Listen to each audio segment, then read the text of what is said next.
Hi, and welcome to our inaugural Queer Institute for Liberal Values panel discussion. So let me tell you a little bit about what we have in mind with QILV. QILV is this partnership between ILV and Queer Majority. And we've got the editor and founder of Queer Majority, Rio Veradonir, here with us. He is going to be the one moderating this conversation. But one of the things I wanted, when we start these ILV kind of sub chapters, if you will, a lot of people ask, well, like with the Black Institute of Liberal Values, liberal values doesn't have a gender, it doesn't have a sex, it doesn't have a color.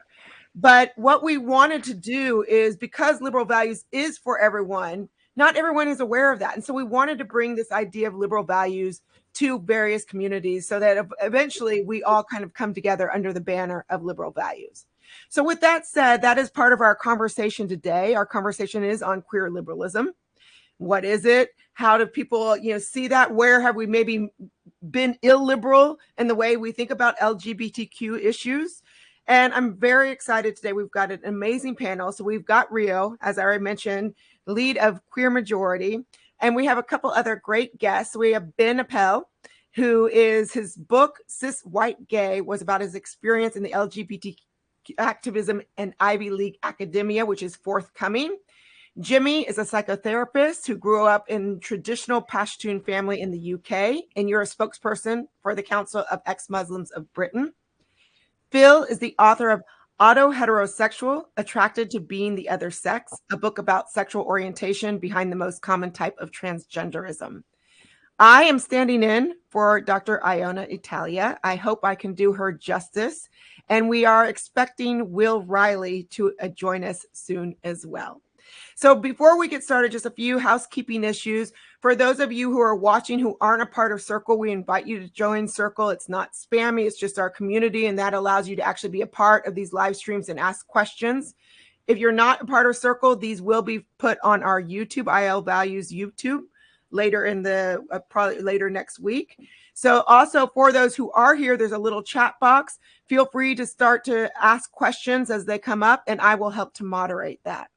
So with all that said, thank you all for joining us today. And Rio, I turn this over to you.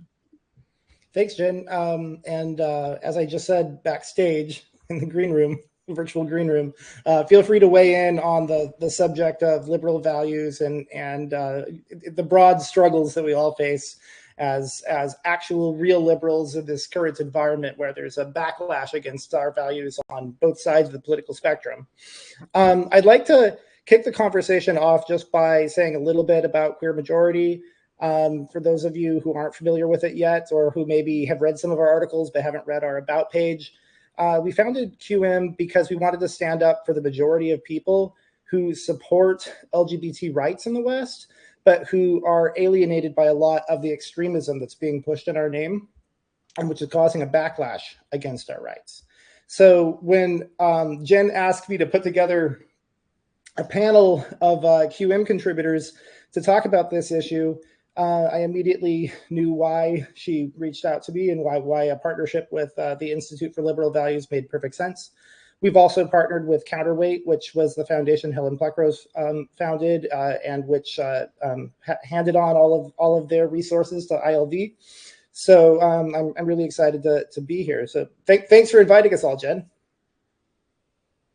All right, so I guess I'll start by asking each of you some personal questions about your own backgrounds. But this way you can you can introduce yourselves to the viewers a bit more, but then also kind of give them a sense of why your experience relates to this broader question. So I'll start off with Ben. Ben, you've written 2 articles for Queer Majority, and they both have great titles. One of them was "Victimhood is One Hell of a Drug."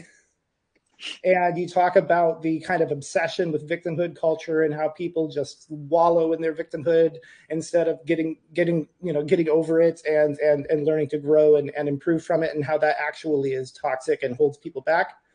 And the other one is perhaps even more heretic in our circles, the re-demonization of the gay male, which relates directly to your book, cis gay male, cis gay men. Is that what it's called? Cis white gay. Cis white gay, even better. Yeah, I haven't read it yet. Is it? It's not It's out in production still. It's That's in what I editing. thought. Okay. Yeah. So tell us a bit about your experience with victimhood, and then if you would segue into the what you mean by the redemonization of the gay male. Yeah, that's a good question. I mean, for the victimhood piece, it was the first piece I wrote for you, and it was really about, I attended Columbia University in my 30s, so I had lived quite a bit of life, and I was there as an undergraduate student. And, I had worked in some LGBT activism, volunteering for marriage equality campaign in Maryland, and then a transgender rights legislation campaign. Just a little bit, volunteering for those things. When I came to Columbia and when I kind of entered the activist space in New York, where there were a lot of younger people involved, and I was around this young queer culture, I was really surprised by how geared up everyone was to be victims, and how kind of survival and overcoming hardship was, not necessarily taboo, but it wasn't something that was really promoted. And for me personally, having come from a place where I grew up in religious fundamentalism, I spent a lot of time, I battled drug and alcohol addiction. I spent a lot of time in psych wards. I had severe mental health issues in my late teens and early 20s, coming through all of that, getting sober, overcoming, building a life for myself, and being a contributing part of liberal society, and feeling like that was something that I needed to do to survive, if I wanted to live and make it through that. And I found that there was so much incentive to do the opposite, that everybody was really being incentivized to be victims and to be incapable. Suddenly people were putting, their obscure, mental health and their physical, disabilities in their bios and their social media handles. And everybody was talking about, all of these different, ways in which they were, disabled and incapable of success. Jack Halberstam is a queer, theorist, a professor at Columbia, who wrote the book, The Queer Art of Failure, which kind of like promotes failure for queer people, and how let's leave success to those right wingers, let's leave success to those normies, and let's kind of, and it just seems so counterintuitive and counterproductive to me. And it was sad, and I found that for me that wasn't the solution. And so I found myself on the outs because I wasn't wallowing in victimhood. And then, with the cis gay, with the redemonization of the gay male, what I was shocked to see is that when I went into these spaces, I wasn't the right kind of gay. I wasn't the right kind of queer. I had essentially assimilated into liberal culture. So I had, married my husband. I was not doing my part to raise Western civilization and kind of construct a socialist utopia. I was a fascist, bootlicker, assimilationist gay, a cis white gay, which was just a common, colloquialism that was just thrown out. And I was referred to this kind of in the same cadence, it's in the same way that the kids in middle school used to call me fag. It was like carrying that same kind of venom and that vitriol. And I was kind of stunned by that and a little shocked by it, especially coming from people that weren't, in my opinion, necessarily LGB or even T, but were kind of politically identifying into a community, again, for cultural cachet, for victimhood cachet, that kind of inverted hierarchy that, intersectionality, while it can be really helpful, a lens to look at, discrimination and social justice issues through, when it's the domineering lens, and it kind of creates this inverse hierarchy where everybody's grasping to be, the kind of most marginalized, to be really the most immune to criticism, and to kind of have the most illiberal power. Not everyone, but that it has created that opportunity, and we're human, and I think that people are just going to naturally respond to it in that way. So that was kind of the experience there. Yeah, I think a liberal approach to intersectionality could be, basically just recognizing that we're all individuals and we all, are maybe have privilege in some ways and are disadvantaged in other ways. That is something that most people understand intuitively. And I think that most honest liberals would have to recognize that in the West, we've done such a good job overcoming so many of those roadblocks based on sex and race and sexuality and so forth, that not that there isn't more work to be done, of course, but really what we ought to be doing is helping people in parts of the world where they're actually still really oppressed, where there's still a real cis heteropatriarchy, so to speak. And I feel like that's a good way to segue into Jimmy Bangash, because the piece you wrote for us, Jimmy, was called how Islamic homophobia is empowered by leftist silence. Can you tell us what you meant by that? Yeah, I think maybe liberal silence would probably be a more appropriate title, actually, but it's been published now and it's a bit too late in the day to go back, right? So it essentially is, so as a spokesperson for the Council of Ex-Muslims of Britain, a lot of what I do is kind of challenge Islam and some of the Islamist beliefs that are quite disempowering to different groups of people within Islamic communities. So, for example, with women or with people from LGBT heritage. So what we tend to find actually is that whenever you want to go forward and say, actually, this religion is oppressive to the rights of women, or this religion is oppressive towards gay people, or it's oppressive towards people who want to leave the religion, to apostates, what you would expect is for liberal voices to kind of jump up, and maybe media on the left to platform you and give you a voice and say, actually, here are some genuine concerns around very real human rights abuses. And if we tie this into the United Nations Declaration of Human Rights, we can see very distinct and clear contraventions towards people's human rights. And what we found over the last few years is that every time we try and speak up, maybe about specifically Islamic homophobia, which is kind of what the article was really about, that we're constantly labeled as either racists or far right or as Islamophobes.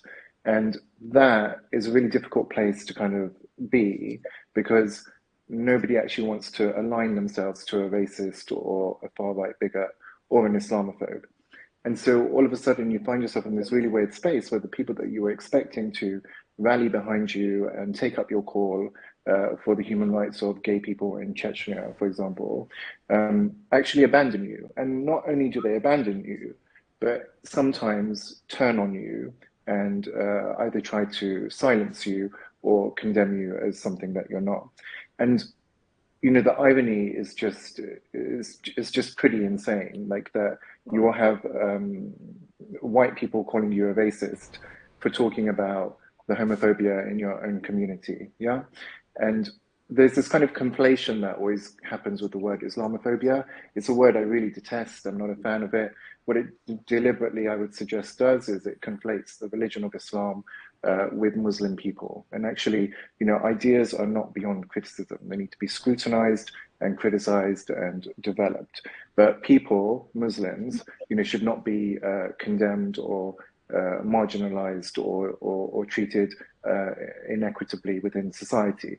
But by using this term Islamophobia, what we do is we conflate these two things together, and then because it becomes around Muslims, it's easier to accuse people of being racist, when really what you're saying is actually in a number of, exclusively in Muslim majority countries, the death sentence is available for gay people. I think there might be an amendment to that now. I can't remember one Christian country.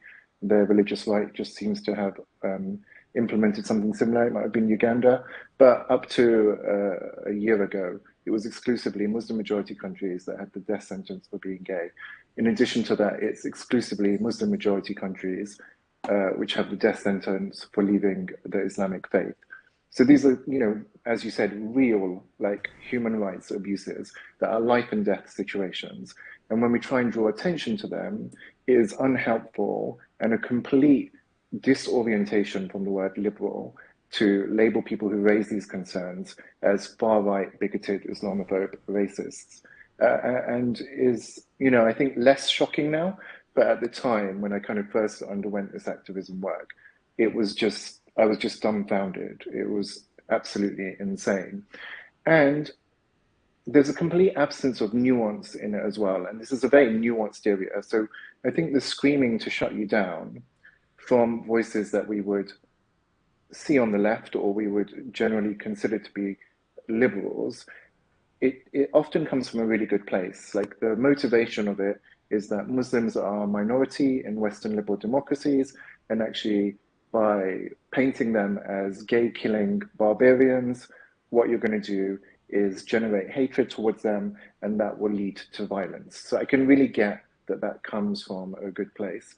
But what that means is that we need to be even more clear in our language. We need to distinguish between anti-Muslim hate and legitimate Islamic criticism. And the word Islamophobia doesn't allow us to do that. Mm-hmm. So when we're talking about anti-Muslim hate or anti-Muslim bigotry, we should really be quite clear about that's what we're talking about. When we're criticizing Islam or an Islamist movement, you know, that's what we need to be clear that we're doing. I'm kind of taken back to this event that I cannot, for the life of me, believe I attended. So there was this this group called Inclusive Mosque Initiative, and during Eid, they held a sort of an Eid celebration, yeah? And because of the name, Inclusive Mosque Initiative, we were like, oh, they'll be fine with ex-Muslims going there as well, because, you know, culturally, some of us still kind of partake in many of the religious ceremonies. And I remember when we attended the event, there was like a female imam, which, you know, many Muslims would see as blasphemous and theologically in Islam is kind of unheard of. And she opened her speech or her welcoming to the room full of people. And one of the first things that she said was, if you're a cis white male, is that right, cis? It's a whole new language, guys. So, you know, you have to forgive me as I try to interpret the words correctly. Got it right. Although you're not white though, right? You're cis. No, I'm not. And actually, you're right. I'm not. But what is really pernicious is that 15 years ago, I wouldn't have even been aware of the fact that I'm non-white on this panel, right? But now, because of the way the lexicon has gone, as soon as we joined the call, I was like, oh my gosh, I'm the only non-white person here. And that wouldn't have even occurred to me before. It wouldn't have been a thing. But we went to this event, and at the event, the lady opened the talk with, if you're a cis white male, please be, she didn't use the word mindful, conscious of your privilege and how much space you're taking up here. Mm. I don't even know what that means, right? Like, I really don't even know what that means. And then a lady came up to do the khutbah, which is kind of the talk, you know, and it was like this anti-capitalism talk about how we're all oppressed by capitalism, etc. Absolutely fine, you know, if you want to talk about a religious event, you want to talk about non-materialism, I'd say that's quite a traditional thing to kind of talk about. But she mentioned white males probably about 5 times. And as ex-Muslims, we're kind of hyper-vigilant to this, like in some ways, because we don't really subscribe to this ideology of the evil white man quite often, yeah? Some of us do, many of us don't. And we went to sit down with them and kind of talk about, okay, your Inclusive Mosque Initiative, you open up with pointing out one group of people and essentially demonizing them. That doesn't feel particularly inclusive. Actually, it feels quite excluding. And then, in addition to that, you know, I was pointing out the irony that actually this Eid celebration that you're holding really for LGBT people and others, you're holding it in the basement of a hotel. And the reason that you're holding it in the basement of a hotel is because if you try to hold this event in a mosque, the violence and intimidation and threats that you would be met with would be debilitating, yeah? And we'd actually all be really scared for our safety if we were there. And the threats that we'd be met with would not be coming from cis white men, they'd be coming from brown Muslim men. And when the violence becomes enacted, when it crosses that threshold into people throwing punches or trying to lynch people or trying to attack people, we'd be jumping on our mobile phones to call the police. And it would be cis white policemen who were coming to intervene and stop the brown Muslim men from attacking us. So this idea that we need to be conscious or remind these white people about the space that they're taking up, actually what's more pertinent is here is the space that us of LGBT, of Muslim heritage, are not allowed to take up. You know, that's where your attention should be brought to, that we're hiding in a basement in a hotel, that you're not even able to list publicly where you're holding this event. We have to kind of email you to find out because we're all worried about security. And even when we're here, we're, you know, are we safe or are we not safe? So there's become this complete sort of disorientation about what is important. And when you mentioned about identity politics and how we might use it, you know, I think a more useful use of identity politics would be to look for collaboration, you know? So if I think, for example, about my experience of shame as a gay man within a Muslim community, you know, the way that when I refused to be ashamed after several years of kind of coming to terms with my sexuality, being told that I should be executed because that's what we do for gay people. It's a compassionate act so that they're not alive committing much more sin than they would do. And then the discourse, the scholastic discourse about how to kill your gay. Like, should you decapitate him? Should you hang him like they do in Iran? Should we stone them to death like they do in Afghanistan? You know, like that sort of discourse breeds so much shame and internalized homophobia within you. And then when you manage to get to a place where you have, to some extent, unraveled that and are able to stand forth and say, you know what, this is nonsense. It's not for me. And actually, this religion isn't even true. It's just some superstition somebody has made up and we've all subscribed. I unsubscribe, right?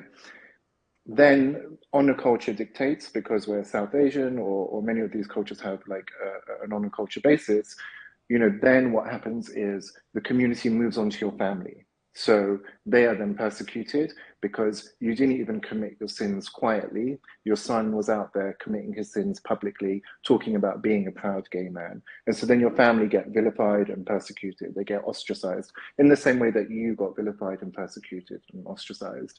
And when we look at that, the shaming of the family, the shaming of us as individuals, you know, and I think about it from an identity politics perspective, when I look across that very desolate terrain of isolation that you're cast into, it's like, who's here with me? And as I look out, I can see actually there's many Muslim women stood on this exact same terrain of shame with me.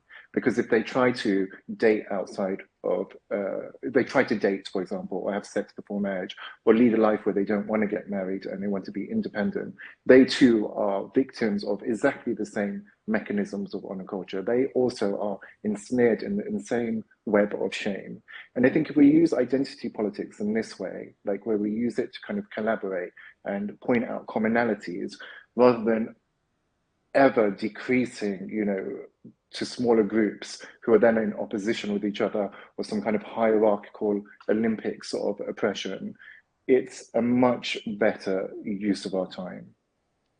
Wow, that was great. I was going to do Phil next, but Will joined just in time, and you set us up for introducing Will so perfectly there. As Will was listening, I'm sure you can imagine where I'm going to ask you to go based on your body of work. I'm almost done reading Will's latest book, Lies My Liberal Teacher Told Me, which is terrific and is for sale all over the place, including Barnes & Noble, I understand. Jen, could you quickly introduce Will for us since he was a tad late? Hey, Will, it's good to see you. So, yes, of course, I can introduce Will. Will is the Associate Professor of Political Science at Kentucky State University, author of the book that you just mentioned, Rio, and also Taboo, 10 Facts You Can't Talk About, Hate Crime Hoax as well. And you are currently sketching out a book looking at the transgender, gender fluid, and otherkin. I don't know I'm not sure what that means. Otherkin communities and the idea of flexible identity. So maybe we'll get to hear a bit more about that. Yeah, so Will's only written one piece for us so far. I'm constantly hounding him to do more, but he's so busy and he's used to getting paid a lot more than my little nonprofit can pay him, I'm sure. But the piece he wrote for us was called "Fucking is Good, Actually: An Unexpected Defense of the Sexual Revolution," by which I think he means unexpected coming from an outspoken conservative like himself. But yeah, Will, you want to riff a bit on some of what Jimmy just said about the oppression Olympics and how well-meaning white people talk over brown people, but actually pretend to be standing up for them and all that fun stuff? Because that happens to us as LGBT people as well. Ben mentioned that straight folks saying preaching to us about gay rights, and it's quite remarkable.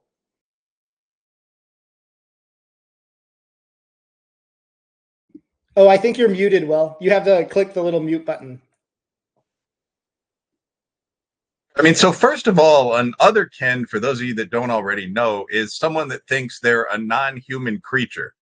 So if you Google otherkin or just look it up online, there's a community of, it's about 1.2 million people in the United States. And I have done some pretty deep research with them. I don't have 2 furry suits at home yet or anything.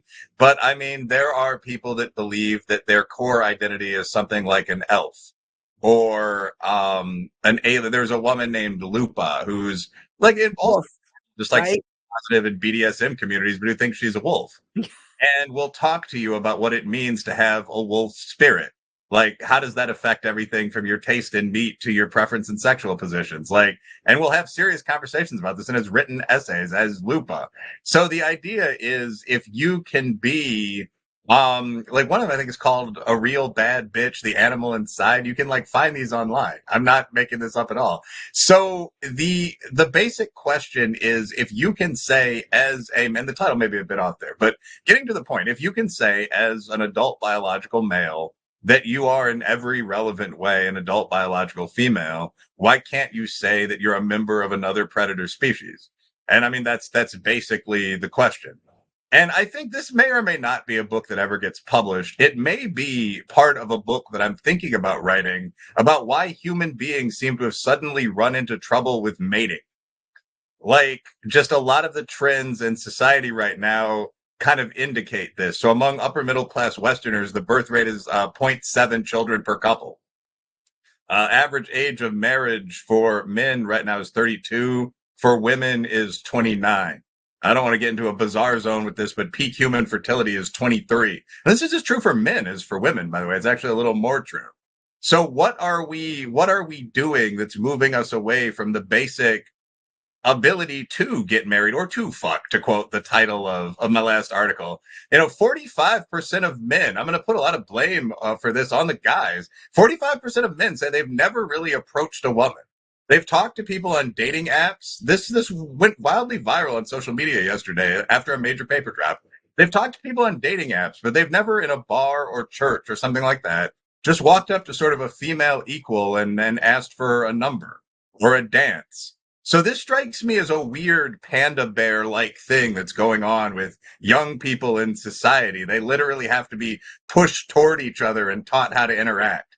So I think the idea of people kind of breaking that pattern of horrible shyness, post-Me Too stuff, the men's rights, some of the more extreme later waves of feminism, I think people may be breaking that pattern by saying, well, I'm going beyond these human limits. I am, this other thing. But anyway, all of that may be part of my next book, and none of that has anything to do with the actual points I've been asked to make here. But I think the next book may not be focused on politics from a Republican or dim lens. It's worth noting that I'm conservative when it comes to crime, when it comes to sex or the legalization of cocaine or something. I don't really have a political perspective on that. And I think that the idea that everything is politicized is relatively recent. I mean, most political figures, Bill Clinton or Donald Trump, were relatively hard to classify in partisan terms until pretty recently. I mean, Donald Trump is a New York City businessman who's very obviously pro-choice.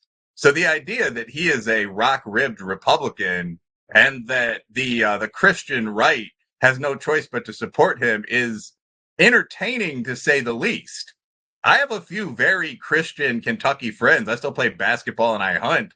And, listening to them boys say, well, Trump, obviously, yes, I believe he goes to church. I believe he loves the Lord Jesus. I like these guys as good Americans, but there's a lot of rationalization that's required to believe that. Almost as much as would be required to believe that Trump is a devout Shiite Muslim, in my opinion. So, it's, come on. Anyway, so I guess second point would be there are issues that fall into the domain of the political and that have in every society, the Han dynasties, the Abbasid Caliphate, the Roman Empire, crime, immigration and border policy, the building of roads. And when it comes to those, I'm a traditional conservative businessman. There are other issues like what married couples do in their house or who can be married that often have not. And I tend to be very libertarian on those. And I would say that in the right, there's a major split between kind of the libertarian stake in a cigar wing and the sort of, and I like this guy in person, I'm not criticizing him, but the more Matt Walsh, we need to bring the church house into politics wing. And that's something that's going to have to be resolved for any kind of long-term right-wing unity to occur.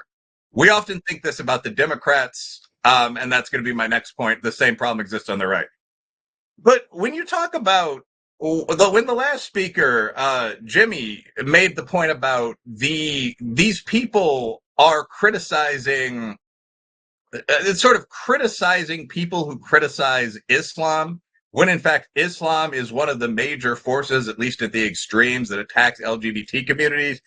I think that what you're dealing with here, and this is something I can speak on as an expert, as opposed to just sort of banteringly, what you're dealing with here is a clash between theory and objective reality. And I see this in pretty much every data set that I put together. And I think this is very important. So the theory is that the group that's oppressing minorities is kind of the external force that the left-wing theorist is warning against. And this is all to me kind of down road from Marxism. It's the currently dominant group in society. So to the vulgar Marxist, it's the rich.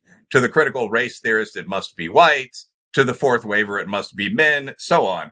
And in reality, life is pretty complicated. So the group of people that is actually behaving in the most obnoxious way and committing the most violent acts very often is not the group that critical theory predicts that it would be. In fact, it almost never is, because critical theory is basically wrong. It makes some good points about past sexism and so on, but at root, it's basically wrong. So, I mean, trans activists are far more violent and hostile than quote unquote TERFs, to the extent that large marches of women basically just trying to talk have been attacked by mixed groups of males and females beating people and throwing pots of tomato juice and so on. Disgusting images. I mean, people like beaten to the ground with soup all over their faces. And you see this all over the place. I mean, Black activists for 10 years made a national storyline out of the idea that police violence against Black Americans was at nearly genocidal levels. But beyond that, that white crime against Black people was out of control. I mean, recall that George Zimmerman was not a police officer. The idea was that these vigilantes were hunting Black people down in the streets to some extent. This is a pervasively white supremacist country. We are not safe. When I and other people, Heather McDonald did an even better job of this, or Ralph Mangel from the Manhattan Institute, when Competent Quant started just looking at this, Roland Fryer, probably the OG in this field, it actually turned out that first, interracial crime is extraordinarily rare. The panic from everyone watching MSNBC and Fox was totally unfounded. The person most likely to kill you is in order: 1, your husband; 2, your wife; 3, your ex-wife.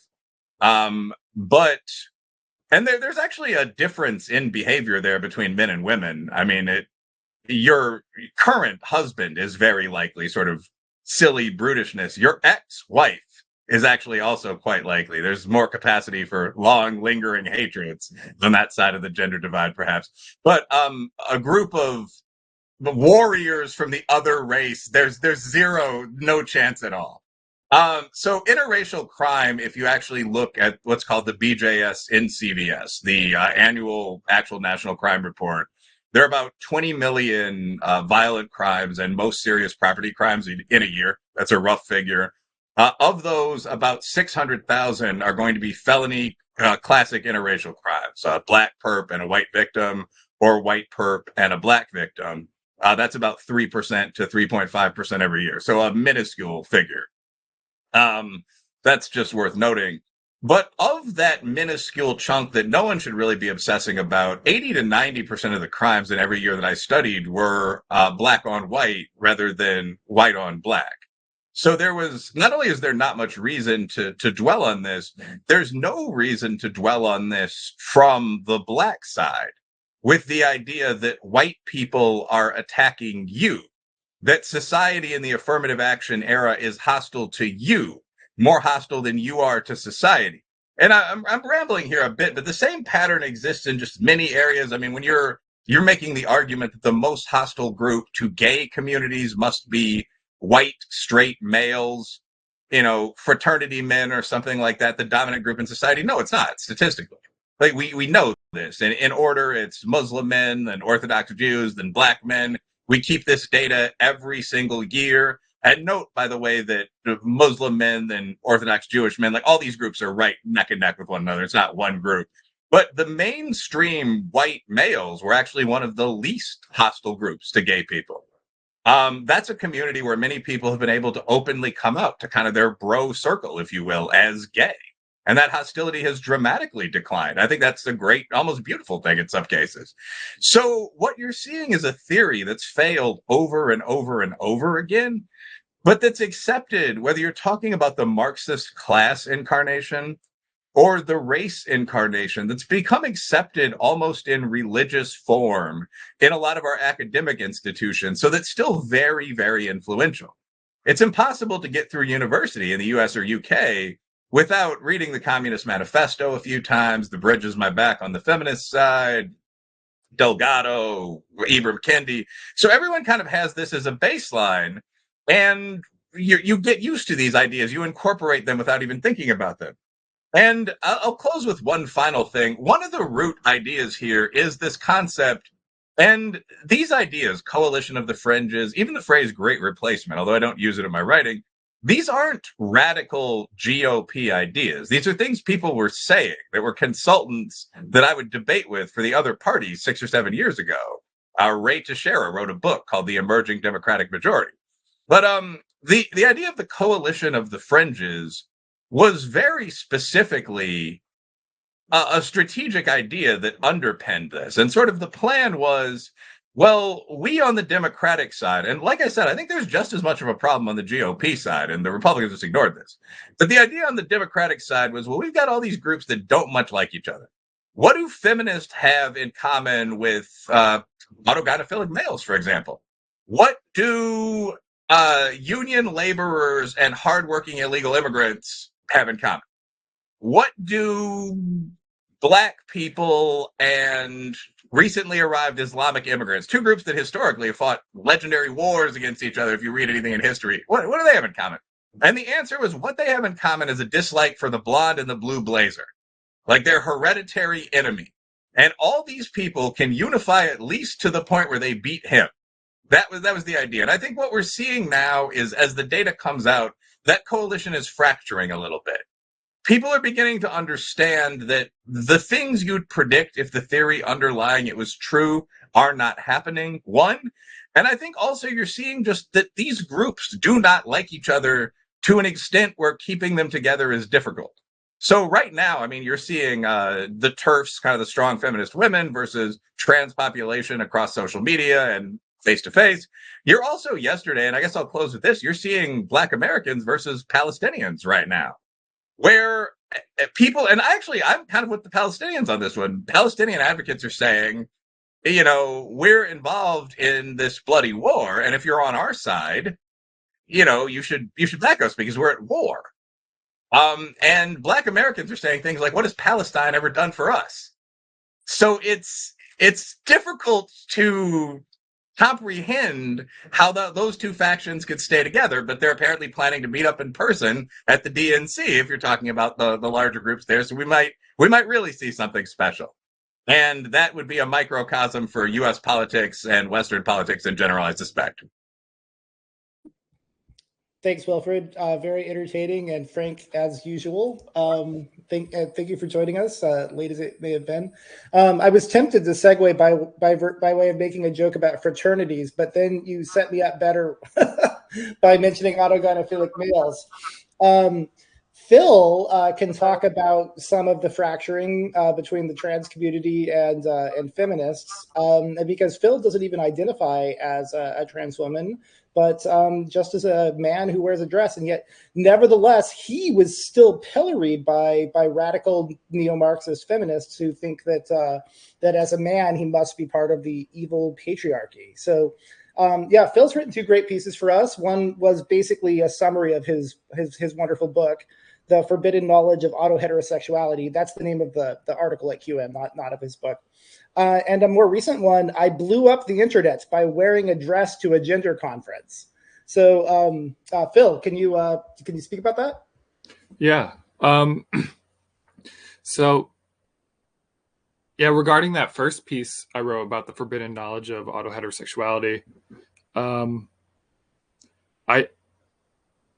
doing what I'm doing because right now the people that have this sort of internalized heterosexuality, which is in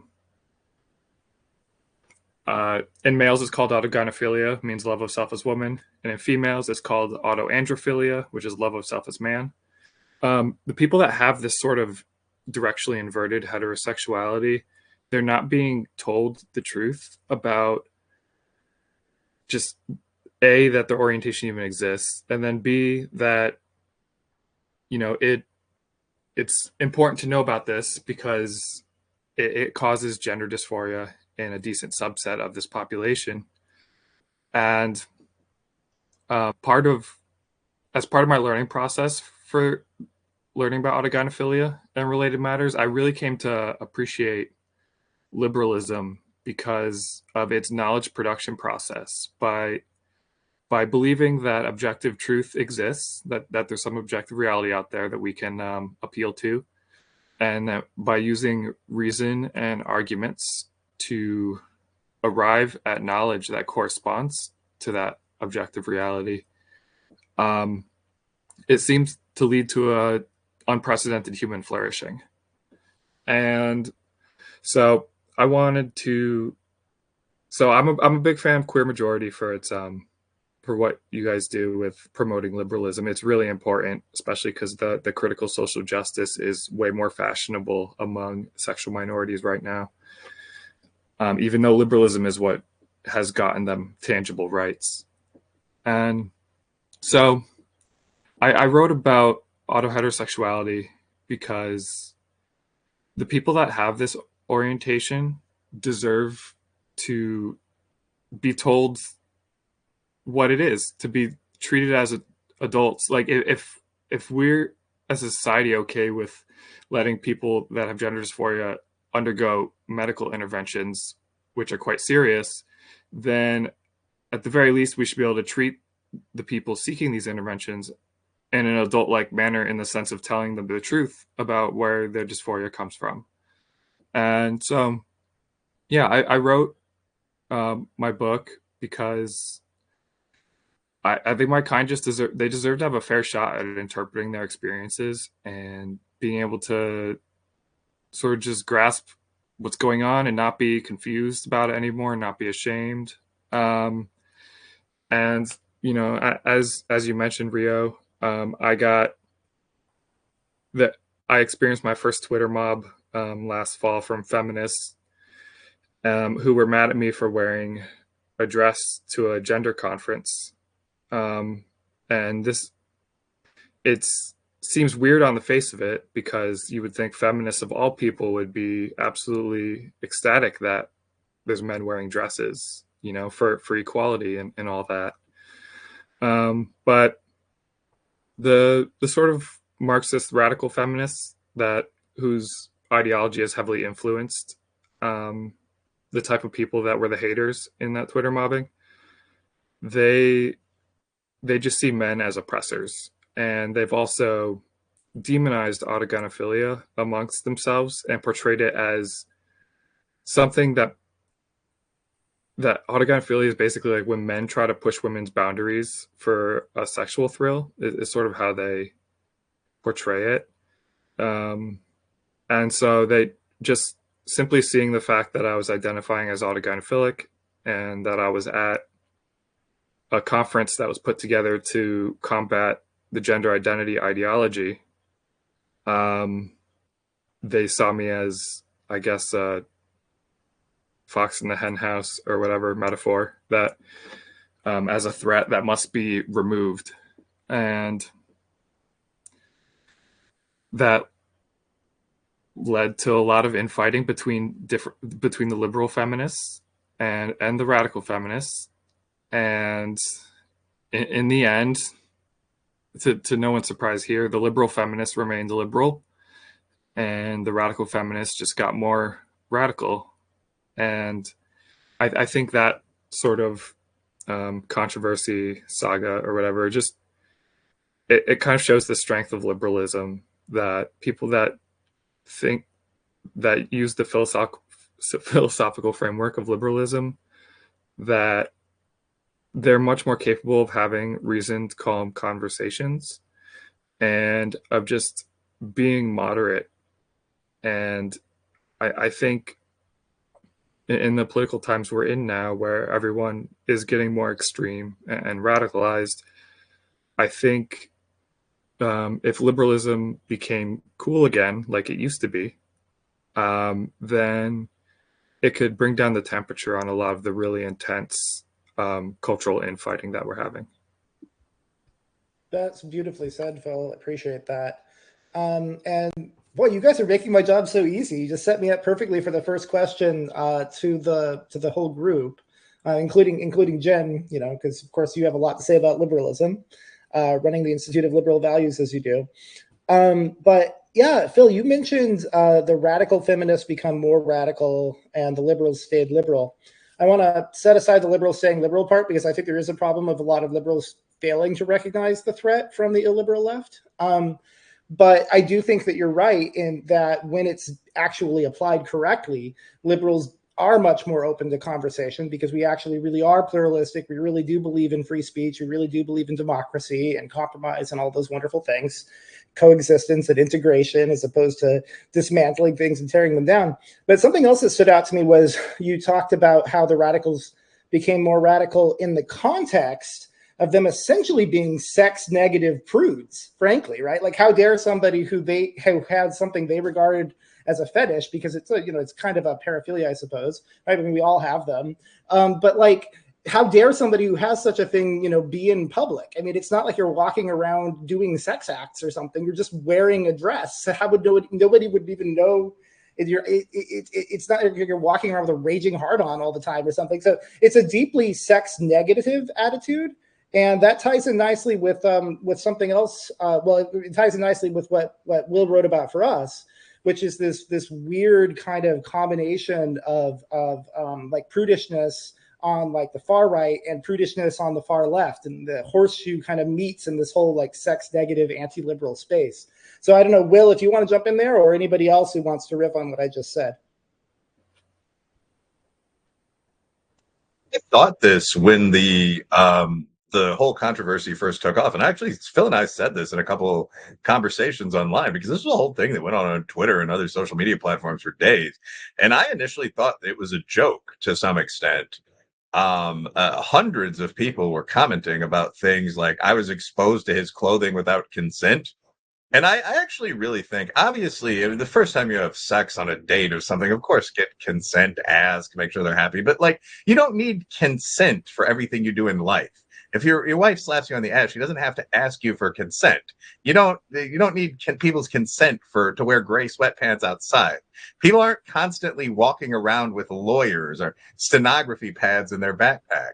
And this struck me as a classic example of that. You don't, and I mean, I have a bantering style, but you don't need the constant approval of others for your mode of dress and so on. It seemed utterly insane. And I think that far more than even the bros on the far right, who often tend to be sort of libertarian hunters and fishermen for all the Christian stuff, an actual government led by, say, radical feminists would massively restrict almost every sort of normal behavior. You'd be returning to chaperonage and so on. A lot of this actually strikes me as a backlash to the negative impact on women of the removal of those sort of 3-date norms that existed for almost all of modern post-1900 life that early feminism did so much to get rid of. But that's another story, perhaps a chapter in an upcoming book. Anyway, but so for days this went on with people attacking Phil, who, again, as you mentioned, wore a dress to a gender conference that involved a fair amount of alcohol consumption where nobody objected to it, where people were taking pictures with him and so on. So the initial reaction was that this seemed a bit crazy, but the idea that this is tied into a mild paraphilia, and thus you did need that additional level of public approval, that seems like something that you can't possibly verify when it comes to other people's clothing. Like, it's very easily possible to imagine a dozen styles of dress that would sexually arouse people. Like, if you've had an interesting life at all, you very frequently notice that people are walking around wearing their sub-collar or their choker or something like that in public streets. You're not going to come up to them and say, you know, I understand why you have that on. I am disturbed. Would you mind taking it off? You're not going to stop women in sundresses and mention that you notice they're not wearing underwear. I imagine you'd be struck in the face several times daily if you were to do this. I'm uncomfortable as a Christian or Muslim man. Could you please, ma'am, dress yourself properly? I assume you may be enjoying this. The idea of talking to strangers about the idea that their clothing might be arousing them or might be arousing you is extremely unusual, and itself not gentlemanly or ladylike in the usual sense. So I don't know. I found the conversation basically bizarre. I don't know. I'd actually be interested. I assume Phil is going to phrase his response tactfully, but I don't think that if you are autogynephilic as a personal taste, you are walking around massively aroused all the time. But the idea that you find a certain style of dress somewhat titillating, like you go out on a date and your date is wearing a short skirt and you have a business suit on, people generally find that attractive, to say the least. That doesn't mean that you need to check whether that's okay with other people in your dinner party. That's kind of how I viewed this.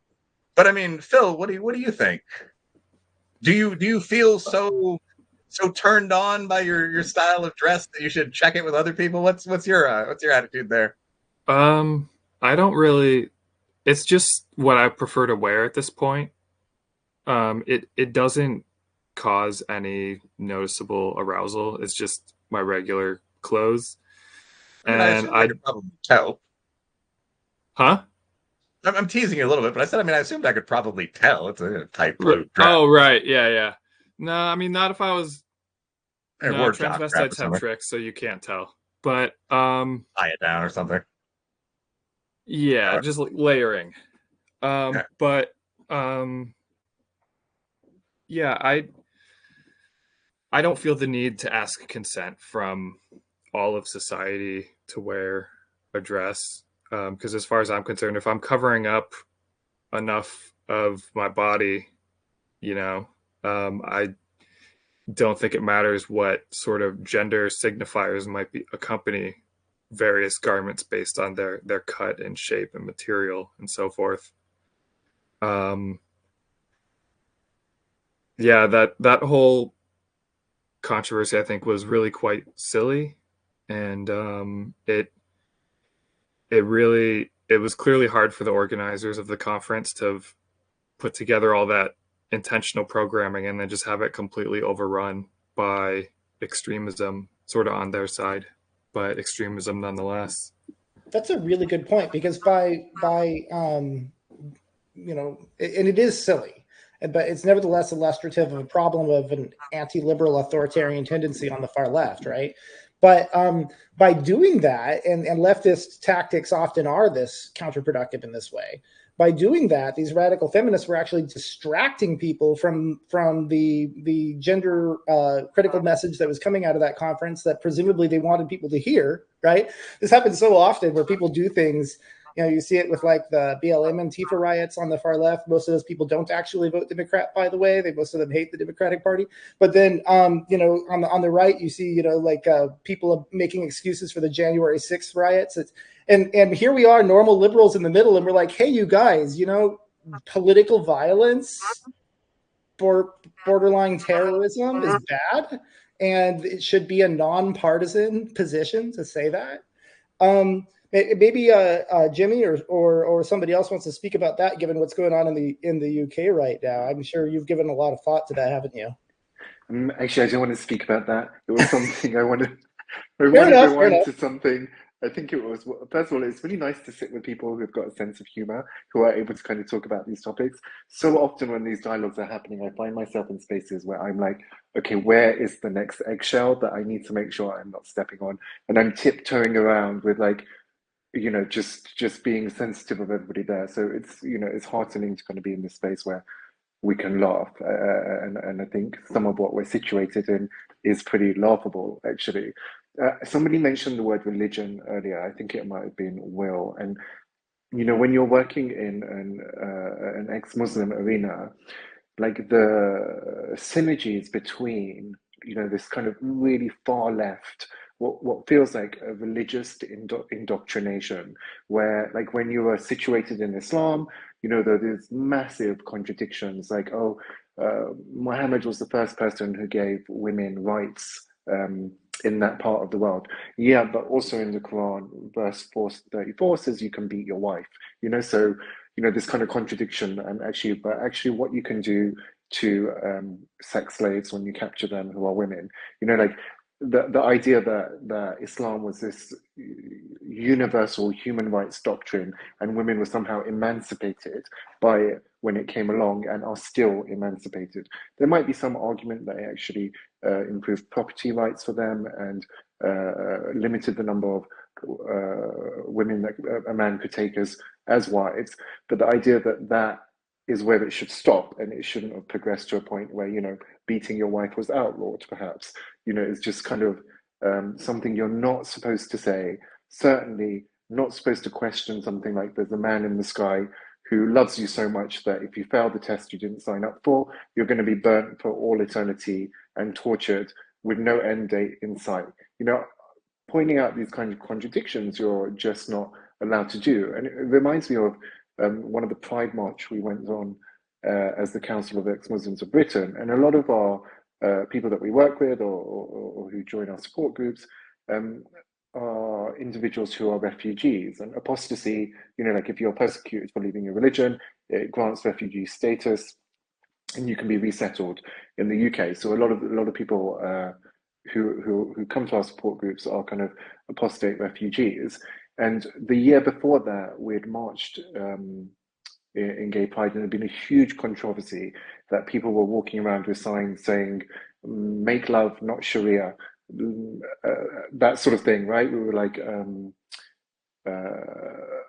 more orgasms, less Islam. Like we were marching around with these kind of signs that were quite tongue-in-cheek, and it caused such a huge issue that we were banned, or rather we were under investigation for 8 months before we were granted the right to march again. And you have to think about how insane and pernicious that is, that Pride, which is the bastion of challenging religious homophobia, that a group that were challenging religious homophobia were told, sorry, you're suspended from being able to march next year until we conduct an investigation into you, right? But then the following year, when we did get to march again, I remember that there was 2 people who were standing there with signs saying refugees welcome.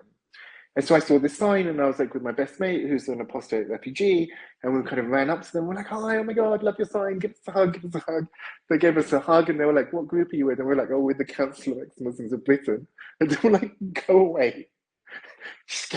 Just get away with it. Just get away from us. And we were like, but I don't understand what's happened. Like, you've got a sign saying refugees welcome. And they were like, no, just get away because, you know, you guys are anti-Muslim bigots. And it was like, you cannot see that you're literally holding a sign that kind of welcomes people who are apostates and who challenge Islam.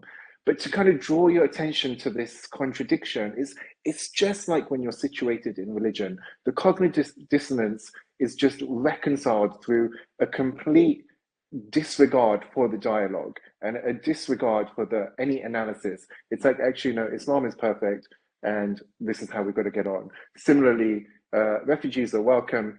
You refugees, go stand over there. We don't want you anywhere near us, but there's no conflict in my sign and what I believe and what's actually going on in front of my face. The empirical reality has to be denied. Presumably they're fleeing Islamic countries because of the oppression that they face there. But that the irony couldn't be more direct, and yet they didn't see it at all. Yeah, they didn't see it at all. Ben, does that speak to your experience in CSJ Ivy League circles? Yeah, is it basically a secular religion, like Jimmy said? Well, yeah, and also what I ended up writing about in terms of my book had, so much more to do with, honestly, with like Islam and the intersection of leftism and Islam than I had planned, because, or that would have initially thought, just because it's so entrenched in progressive Ivy League academia. Anyway, I mean, as we've seen, especially over the past year, everybody's become more privy to it. None of what's occurred since October 7th has surprised me even a little bit. None of it has shocked me. The encampments, the testimonies, everything that's gone on, the reaction, the pro-Palestine protests on October 8th, and October 9th. And, nothing surprised me because of what I saw for myself on campus. And, and in terms of having a religious aspect, I mean, that's kind of essentially like what I write about as well in my book is when I entered that space, I had grown up in religious fundamentalism, so I was really primed for wanting to be like righteous and virtuous, and I had fallen out of this and been excommunicated from the community that I had grown up in, and of course I was gay, and so I was a heretic or a sinner in that respect. But then I kind of found this new community in which allowed me to be virtuous. I was one of the good guys again. And it was exhilarating, and it felt exciting because it soothed that perpetual shame and guilt that I had of being a bad person. But then I realized that within this world, there's no grace, there's no mercy, there's no forgiveness, there's no chance at redemption, especially if you're a cis white male, but even a cis white gay, but specifically that for the rest of your life you will be doing the work, you will be repenting and apologizing, and there is no end game. But yeah, I mean, when I entered the space, when I got to Columbia, this was, Trump was inaugurated the first week that I was there. So I'm part of, raring to be part of this hashtag, resistance. And, I'm protesting with the pro-Muslim groups at alma mater, and they're having like community afternoon prayers where everybody can participate. And we're all bowing towards Mecca and, introducing, but then very quickly I thought, wait, what am I getting involved in here? What's going on? Like, how did I end up here? And so I really started looking at that in my research from the get-go. And I started looking at really the similarities between right-wing Christian extremism and Islamism, and looking at all these parallels. And once I started researching and looking at the work that American evangelicals have done abroad to, criminalize homosexuality in developing nations, and how that directly intersects with the criminalization of homosexuality in Muslim majority countries, and how it's kind of almost in some cases a contest to out anti-gay the other to attract more converts to the religion.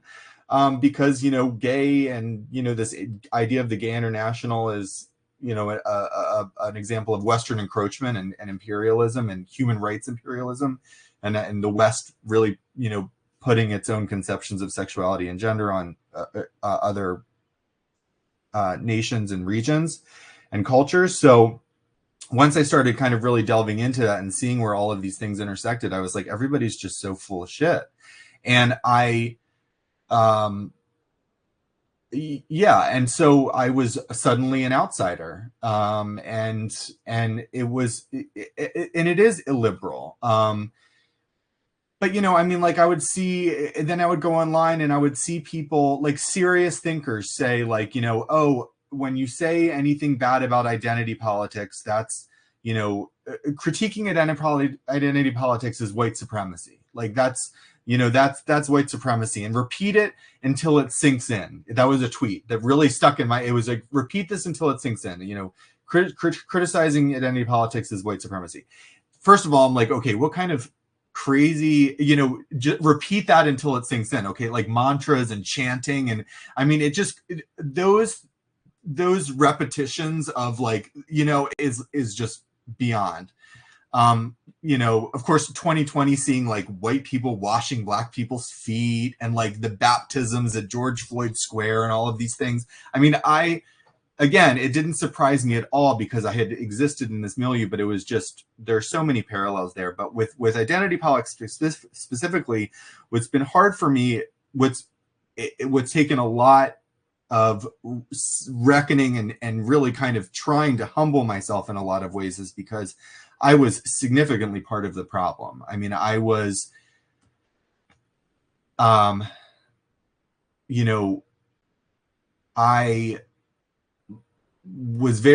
was simply parroting what so many talking points that were just handed down to me. And I wasn't really looking at these issues for myself, left guys good, right bad, I had and so separating identity politics from that is that I wonder if can identity politics really actually gel with liberalism? Like, can they coexist because of what it takes away from looking at people as individuals and in terms of what we have in common, and reaching across difference, and instead puts people and divides people into their specific groups.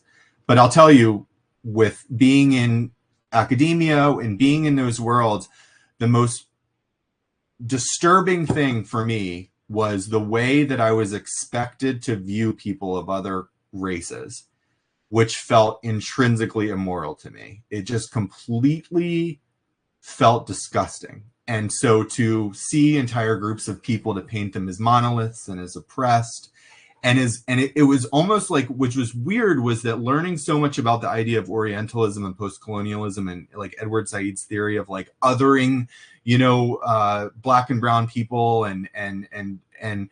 but then to kind of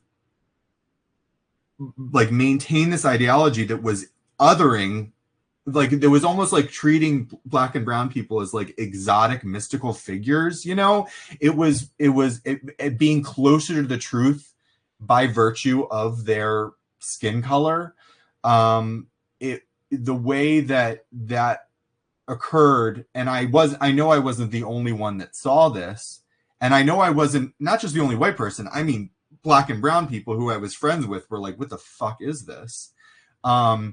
It was repulsive to me, and that's a hill I'll die on, and I don't care, because the way that race has been perverted and how stupid people are about it is it's insulting to our collective intelligence as liberal Americans, especially the way that people weaponize that and so fundamentally are backwards in terms of being so regressive and thinking that that brand of anti-racism will do anything besides perpetuate more racial divide is beyond me.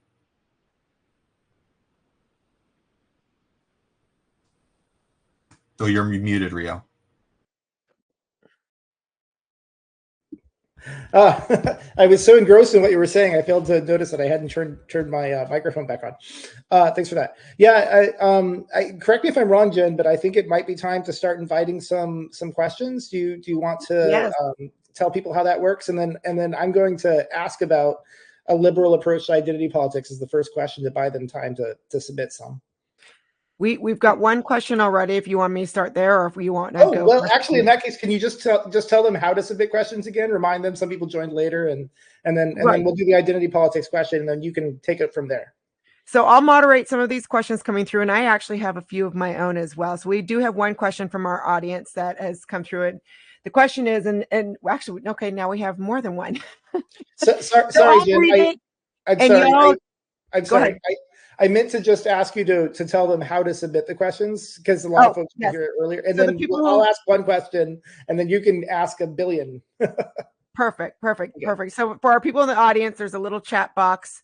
So type in your questions there, and Rio and I will take it from there. So I will start, Rio, with Elizabeth's question. Some research suggests that in-group perspective taking can lead to negative intergroup outcomes when the exercise reveals that there is in-group diversity. High in-group identifiers seem to be especially vulnerable to the manipulation and to the retributive responses to non-conformists. Do you think that it is possible that progressives' focus on empathetic perspective taking has led to the kind of negative outcomes you've been describing, or is empathetic perspective taking part of what it means to be liberal? Well, I feel like Will would be super qualified to speak about the possible misfirings of empathy. I'd love to hear you say something about that.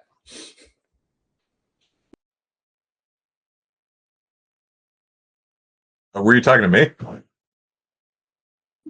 Yes. Sorry, Will. Yeah, I was just thinking about possible misfirings of empathy. Seems like that was, a softball thrown your way. Oh, okay. I wasn't. I mean, I don't think any of us is an evil person or anything. But we have 5 guys on the panel. I don't know if any of us are psychologists who specialize in empathy. I mean, but I have actually gotten some notice for a couple articles looking at some of the negative downstream impacts of excessive empathy. Rio, could you repeat what you asked me there? Sorry. Or maybe Jen could repeat the question. Would that be good? Okay. Sure. Yeah. Sorry. Yeah. So the question is, do you think it is possible that progressives' focus on empathetic perspective taking has led to the kind of negative outcomes you've been describing, or is empathetic perspective taking part of what it means to be liberal? Oh, okay. No. Part of what means to be liberal. No, I don't really think empathetic perspective taking is part of what it means to be liberal, beyond empathetic perspective taking being part of what it means to be human. I think that we all try to avoid callous cruelty. I mean, if I had to describe pure evil, it would be hurting non-competitors not in self-defense for no gain, kicking puppies or babies or something like that. I think we all view that as despicable behavior. And this is true whether or not there's any sort of ultimate morality. I mean, I tend to think there's not, but there's still no reason to do things that are disgusting to both of those around you and that are, unworthy of an honorable warrior or businessman for no reason, But I think if I were to describe the key principle of traditional liberalism, it's the idea that there's an objective reality and we have the ability and almost the duty to study it. And we want the results of our analysis, I think, in our inner self to be things that correspond with what we think of as the good and the bright and the beautiful. We kind of have a duty, a higher duty, to follow what the actual truth is. So I actually think that this I think is actually a serious point here. Excessive empathy is a barrier to the pursuit of truth that is at the root of real science and at the root of objectivism-based liberalism. So, I mean, for example, if we find that diversity in general is a mild good for society, simply having people that look somewhat different and that make different cuisines, but multiculturalism is a huge negative for societies. actually having people that identify with different tribal flags and refuse to stop speaking different languages in political science is the biggest predictor of civil war. It's not disputed. This goes back to Horowitz, 2000, ethnic groups in conflict. It's just something we know. Most of you have probably read this book in college. So if we find this, if someone keeps saying, well, we have asylum seekers coming to our country, we must let them in because we can't let a young man die, it's important that someone step forward and say, no, that's not true. We value humans, but we value our humans a bit more than these other humans. So we're going to seal the border or at least establish some kind of formal process because we know this thing. We know this fact. We won't pretend this objective fact is not real. So no, I think the core idea of liberalism is that we can find objective reality. And while we try to be kind, I'm sure all of us tithe to charity or in our religious institutions, if we have them, that cannot be the top priority in society. Tithing or diversity, something we probably enjoy in dating or something like that, can't be the number one priority in society over objectivism or functionality. So no, I don't actually think empathy is the top priority of liberalism. I think it would be number 9 or something like that, a nice addition. Yeah, I don't know if they intended it for it to be the top one. I follow what you're saying there, Will, and I would like to open it up for anybody else to comment on. But something that occurred to me is I think multiculturalism, maybe this is just making a semantic clarification, right? Some of us, when we think of multiculturalism, we think of like, oh, there's different fashion styles, there's different cuisines. I think that kind of multiculturalism is largely a good for society. But I take your point to mean that essentially if people fail to integrate into our liberal culture and they fail to, for example, value our basic fundamental values like free speech and freedom of religion and, you can't rape women just because they're dressed a certain way, et cetera, right? Like that's bad when people fail to integrate. Is that what you're saying? Or are you saying something a little bit even deeper than that? Yeah, I think that the standard, so I mean, that most of us are professionals in one field or another. I think in political science, and, apologies to David H. if I misquote him, but I think like the Horowitz definition of diversity would just be, members of different races and ethnic groups in the same society, men and women both liberated, people keep their traditional food and all that.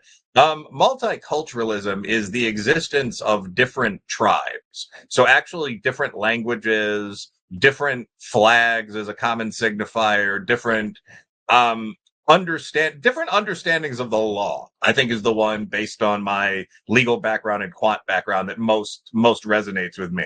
And that doesn't work.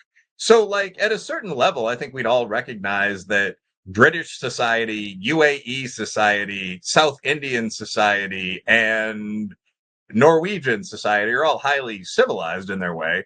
But if you took 25% individuals from each of those societies and put them in one country, that's not going to be a very functional country.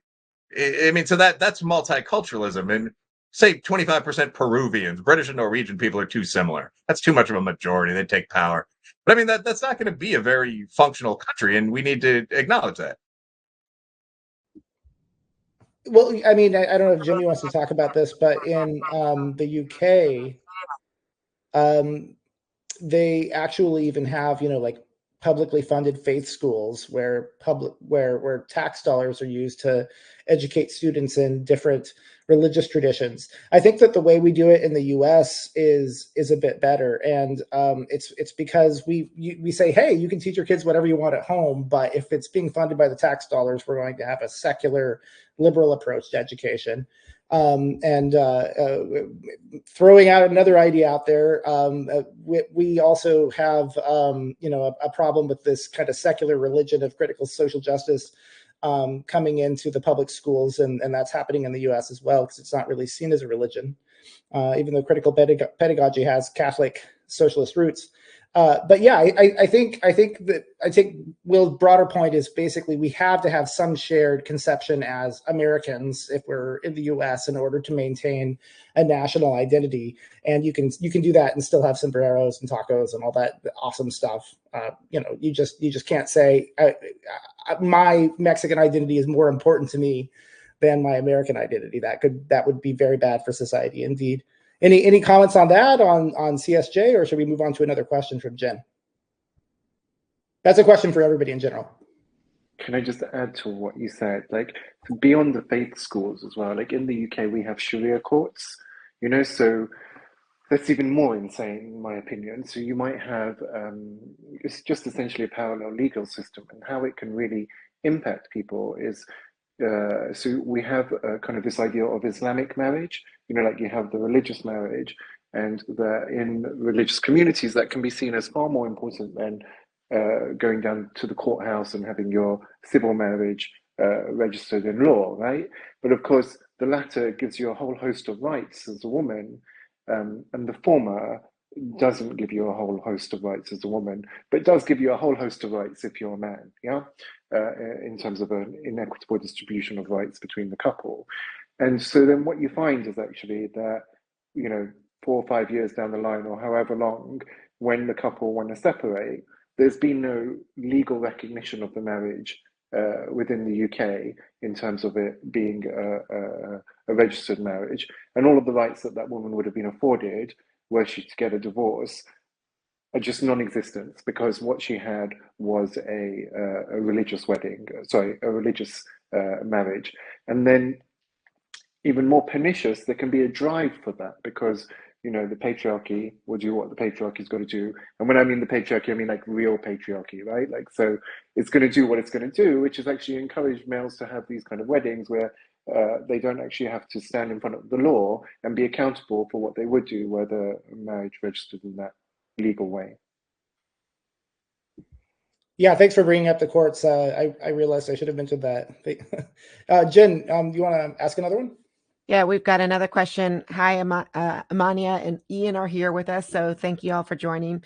So Amania asks, thanks for your many great points of view. I myself come from Samoa, where people like me are known as, and I may mispronounce this, fa'afafine,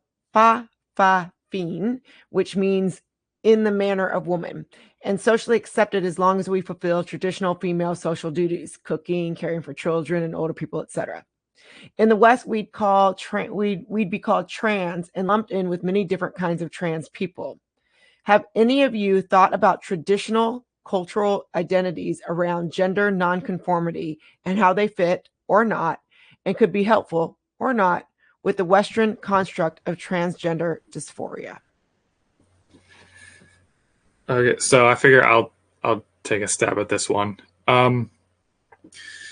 Different in the West, there's two different types of male to female transgenderism. There's the autogynephilic type, which accounts for at least 80% of male to female transsexuals in the West, and the remaining ones are what are called homosexual transsexuals, which are boys, basically boys that are just effusively effeminate, that people could just tell from a very young age that that boy is going to grow up to be gay, or at least in the West, people might have that thought.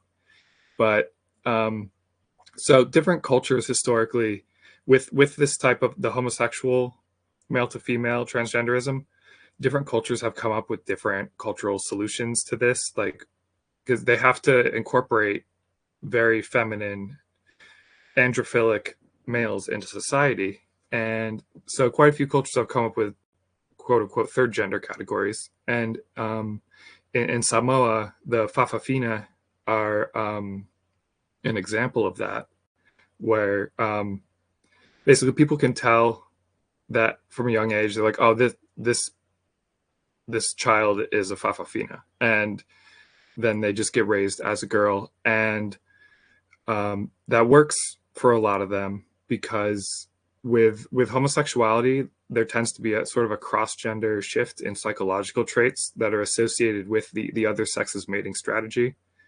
You know, it's mostly women that are attracted to men. You know, like the female reproductive strategy involves attraction to men, and there's a bunch of different psychological traits that come along with that as part of that reproduction strategy. And so, yeah, the fa'afafine are probably primarily comparable to the homosexual type of transgenderism in the West. And this type of transgenderism is kind of the classical idea in the West. Like, people think of that as sort of stereotypical transgenderism, even though nowadays it's not the majority. It's people can just intuitively they get it when they see a homosexual, male to female transsexual. They just that passes well and effortlessly. They're just like, yeah, that's obviously someone that should live as a woman. They just like intuitively get it. And so, yeah, I think hopefully some of what I said sort of answers your question about the relation between traditional cultural identities and gender nonconformity, and then how that compares to the West. Thanks, Phil. Could you say a bit more about your own personal background and your studies and so forth, and how you came to that understanding? Yeah. So around about 5 years ago, I learned about the concept of autogynephilia, and then I got really obsessed with learning about it because it blew my mind that I had this form of sexuality that I had not been able to put a name to, and that apparently lots of people experience. And yet I was like, why didn't anyone tell me about this? And so this two-type idea of transsexualism it originates with a researcher named Ray Blanchard. He's a researcher based in Toronto, and he did a research program building on previous research, say by Hirschfeld and Harry Benjamin and others. He conducted a series of studies which found that male to female transsexuals who were asexual, bisexual, or heterosexual with respect to their birth sex reported, the great majority of them reported past arousal from cross-dressing or from fantasizing about themselves as women. Whereas the male to female transsexuals who only reported attraction to men, very few of them reported past arousal from either cross-dressing or the thought of themselves as women. And he deduced from these differences and others, I'm keeping it brief for the sake of time, he deduced that there's two fundamentally different types of transgenderism in males. One that is a byproduct of gender non-conforming homosexuality, and the other one that is caused by a type of internalized heterosexuality. It's basically just heterosexuality that's just like pointed at yourself, and which he called autogynephilia. And his research, his findings that there's drastically different rates of prior arousal from cross-dressing and cross-gender fantasy, that finding has been replicated by other groups of researchers. Thanks, Phil.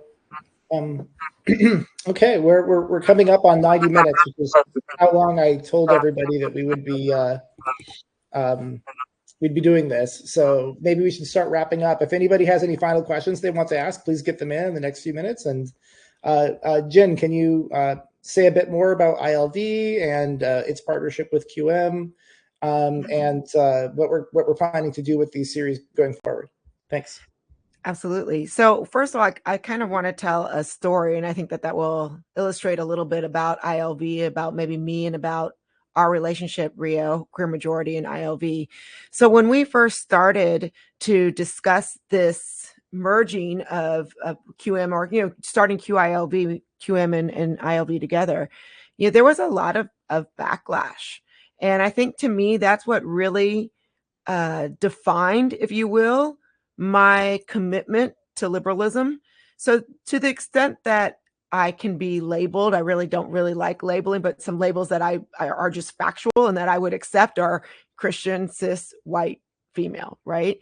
And given all those labels, though, I really feel that liberalism is the only way that we can come together and have these discussions, like the discussion that we're having now. And despite the backlash to, perhaps, partnering with a queer majority, and despite even being, identifying as a Christian, where some people would say, well, you can't be a Christian with this.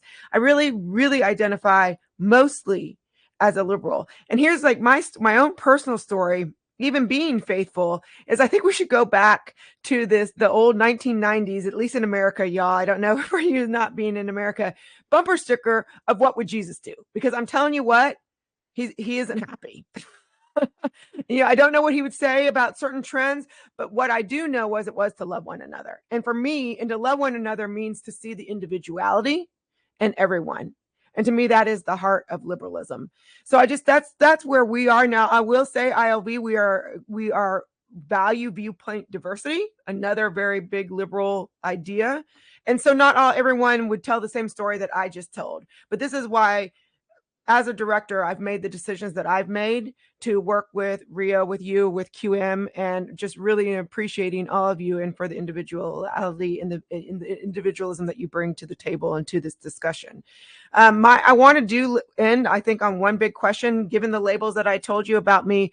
One of the questions that I've heard before when I was telling people about our partnership and telling people about this panel, and excuse my ignorance, but perhaps it's because of the labels, but a lot of people ask me, well, what is queer?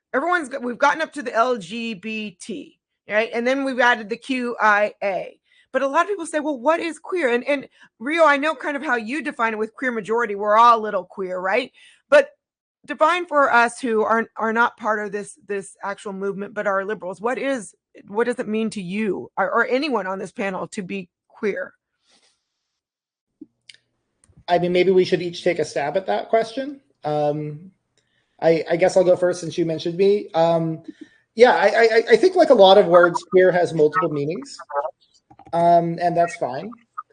But the way we use it at Queer Majority is we are basically trying to reclaim the term for liberalism because it's been so taken over by the critical social justice version of it, which is about dismantling normalcy and the entire concept of norms, that I wanted to refocus it on its original, or at least its older meaning, which is basically just strange, odd, or different. And I thought about the fact that everybody has something that deviates from the norm a little bit here and there. Most of us are average in most ways, and including most LGBT people. We just deviate from the norm in a certain way that society has decided is important or isn't or whatever.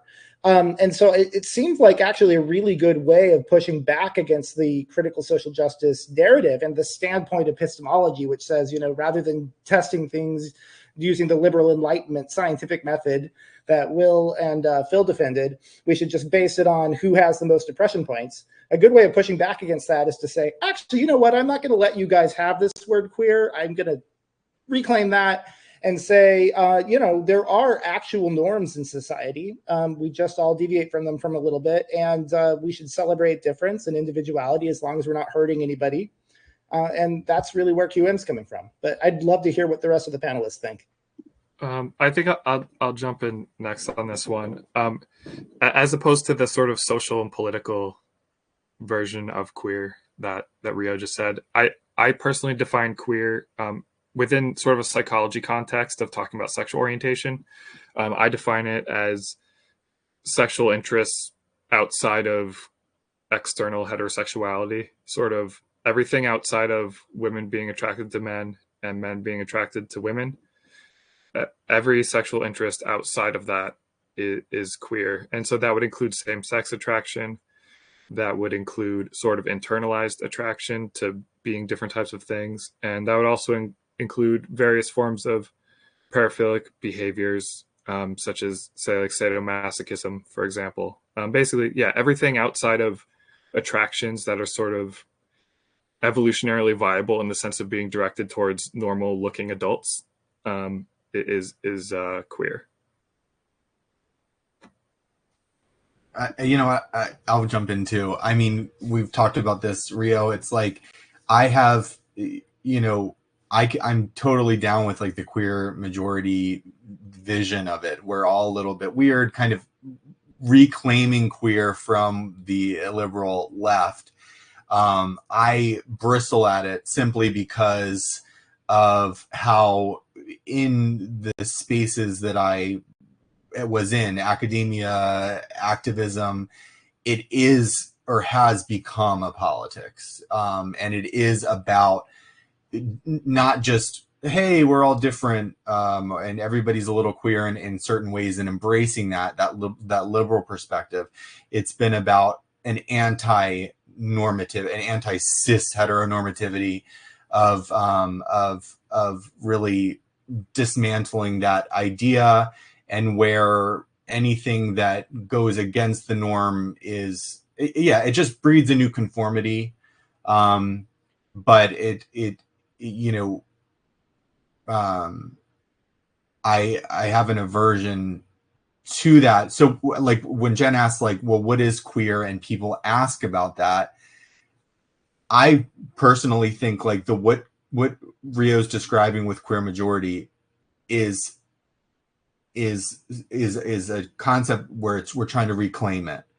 But for for people that are asking you, Jen, it really doesn't mean that, unfortunately. For most people, when they're talking about LGBTQ, it doesn't mean that at all.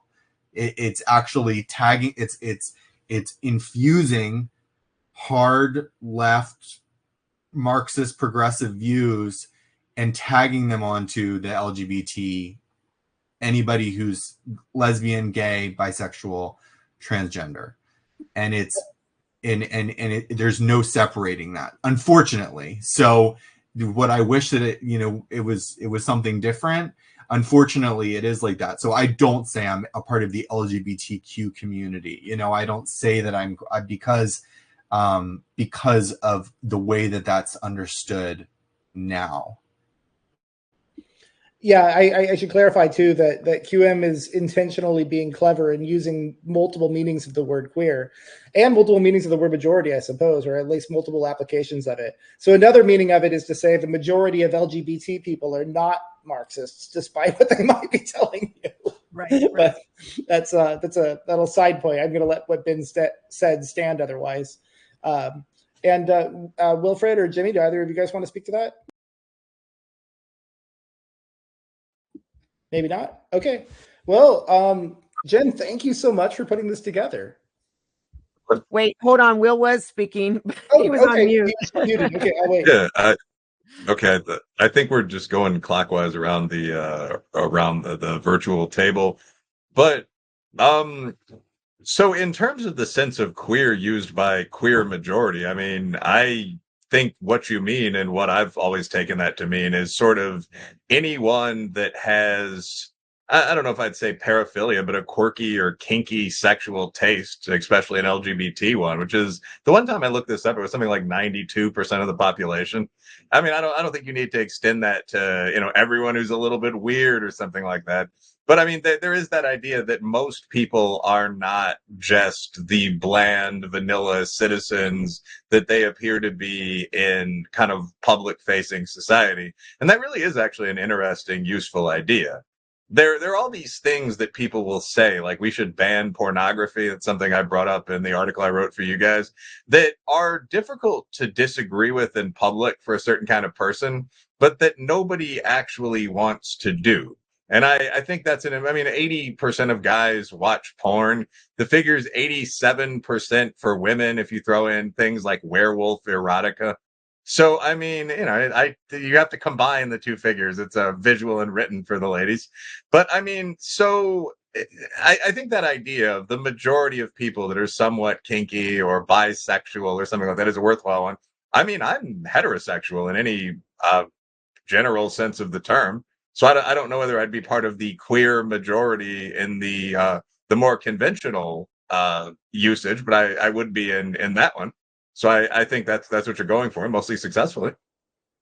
Yeah, thanks for clarifying that.